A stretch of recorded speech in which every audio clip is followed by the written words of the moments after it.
Hello guys, ഇന്നാണ് white രാവിലത്തെ ചടങ്ങാണ്. അതുകൊണ്ട് 7 മണിക്ക് ബസ് വരും. അപ്പോൾ ഞങ്ങൾ നേരത്തെ റെഡിയായിട്ട് ഒരു 6-6:30 മണിയൊക്കെ ആയപ്പോഴത്തേനും വീട്ടിൽ നിന്ന് ഇറങ്ങി.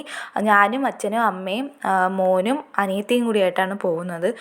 6-6:30 മണി ആയതുകൊണ്ട് തന്നെ നല്ല മഞ്ഞുണ്ടായിരുന്നു. വയലും കൂടെ ആയതുകൊണ്ട് മഞ്ഞ് വന്ന് മൂടി നിൽക്കുന്ന ഒരു പ്രദേശത്ത് കൂടെയാണ് ഞങ്ങൾ നടന്നു പോയത്. ഞങ്ങൾ വീട്ടിൽ നിന്ന് ബസ് കയറാനായിട്ട് നല്ല ദൂരമുണ്ട്. പോണ വഴിക്ക് ഞങ്ങൾ സിപ്പപ്പും മുട്ടായിയൊക്കെ വാരി തിന്നുകൊണ്ടാണ് പോയത്. നടന്ന് നമ്മൾ കറക്റ്റ് സ്പോട്ടിൽ എത്തിയിട്ടും വണ്ടി വന്നില്ല. വിളിച്ച് ചോദിച്ചപ്പോൾ 8 മണിയാവുമെന്ന് പറഞ്ഞു. ചുമ്മാ നേരത്തെ എണീച്ച് വന്ന പോലെ എനിക്ക് തോന്നി. ഒന്നാമത് എനിക്ക് മൈൻഡ് ഓക്കെ അല്ല. ഇരുന്ന് പോസ്റ്റ് ആയിട്ട് ബസ് വന്നു. കുഞ്ഞു ബസ്സിൽ ഇഷ്ടംപോലെ ആൾക്കാരായിട്ട് വന്നതുകൊണ്ട് തന്നെ എനിക്ക് തലവേദനയും എനിക്കെന്തോ അറിയാൻ വയ്യ, ഒരു മൂഡ് ഔട്ടായിട്ടുള്ളൊരു ഇതിലാണ് ഞാൻ ഇരുന്നത്. അങ്ങനെ 7 കൂട്ടം പലഹാരമൊക്കെ വെളിയിലെടുത്ത് വെച്ചിട്ട് ഞങ്ങൾ പലഹാരങ്ങളായിട്ട് ആൾക്കാരെല്ലാവരും കൂടി വീട്ടിലോട്ട് പോയി.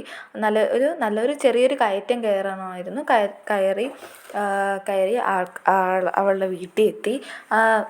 അത്രയ്ക്കും വലിയ ഫങ്ഷനോ കാര്യങ്ങളോ ഒന്നുമല്ല. എന്തെന്ന് വെച്ചാൽ ഭയങ്കര വലിയ വളകാപ്പോ അങ്ങനെ ഒരു ഫങ്ഷനല്ല, ഒരു ചെറിയൊരു കുഞ്ഞു ഫങ്ഷൻ. രാവിലെ പൊങ്കാലയിടുക, മധുരം കൊടുക്കുക, അങ്ങനെ കുറേ ഫങ്ഷനും അങ്ങനത്തെ ഫങ്ഷന് മാത്രമേ ഉള്ളൂ.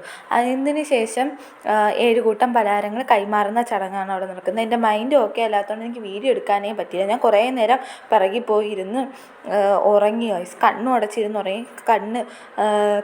കണ്ണ് വേദന എടുക്കുന്നുണ്ട്. അങ്ങനെ 7 കൂട്ടം പലഹാരങ്ങളൊക്കെ അങ്ങോട്ടും ഇങ്ങോട്ടും പെണ്ണിൻ്റെ വായിലൊക്കെ വെച്ച് കൊടുത്തു. ഈ കുറച്ച് ചടങ്ങുകളൊക്കെ ഉണ്ട്, പക്ഷേ ഇവിടെ കുഞ്ഞു ചടങ്ങായതുകൊണ്ട് ഇത്രയൊക്കെ ചെയ്തോളൂ. പല നാട്ടിലും പല ചടങ്ങുകളായിരിക്കും, പക്ഷേ ഇവിടെ ഇവർ കുഞ്ഞായിട്ട് നടന്നതിലും കുഞ്ഞു രീതിക്കേ ഉള്ളായിരുന്നു. അതൊക്കെ കണ്ടതിന് ശേഷം രാവിലത്തെ ഫങ്ഷൻ ആയതുകൊണ്ട് കുറുമക്കറിയും മീശപ്പുമായിരുന്നു. അത് കഴിച്ചതിന് ശേഷം ഞങ്ങൾ തിരികെ വീട്ടിൽ പെണ്ണിനെയും കൊണ്ടെത്തി. അവിടെ നിന്ന് കുറച്ച് സദ്യയൊക്കെ കഴിച്ചു. അപ്പോൾ അവിടെ നിൽക്കുന്ന ഒരു മരത്തിൽ ബംബിളിയാസ് ഇഷ്ടം പോലെ നിൽക്കുന്നത് കണ്ടപ്പോൾ എൻ്റെ അമ്മയ്ക്ക് അമ്മയുടെ ഫ്രണ്ട്സിന്, അതായത് തൊഴിലുറപ്പ് കൂട്ടുകാർക്ക് ബംബിളിയാസ് കൊടുക്കണമെന്ന് പറഞ്ഞിട്ട്, ഷുഗറിനൊക്കെ നല്ലതായതുകൊണ്ട് അമ്മ ഇത് കഴിക്കും. അപ്പോൾ അത് പറിച്ച് വൃത്തിയാക്കി തൊലിയൊക്കെ ചെത്തി എടുത്തതിന് ശേഷം ഞങ്ങൾ അവിടെ നിന്ന് ഇറങ്ങി ഗൈസ്. അപ്പോൾ വീഡിയോ ഇഷ്ടമായെങ്കിൽ ലൈക്ക്, ഷെയർ, സബ്സ്ക്രൈബ്.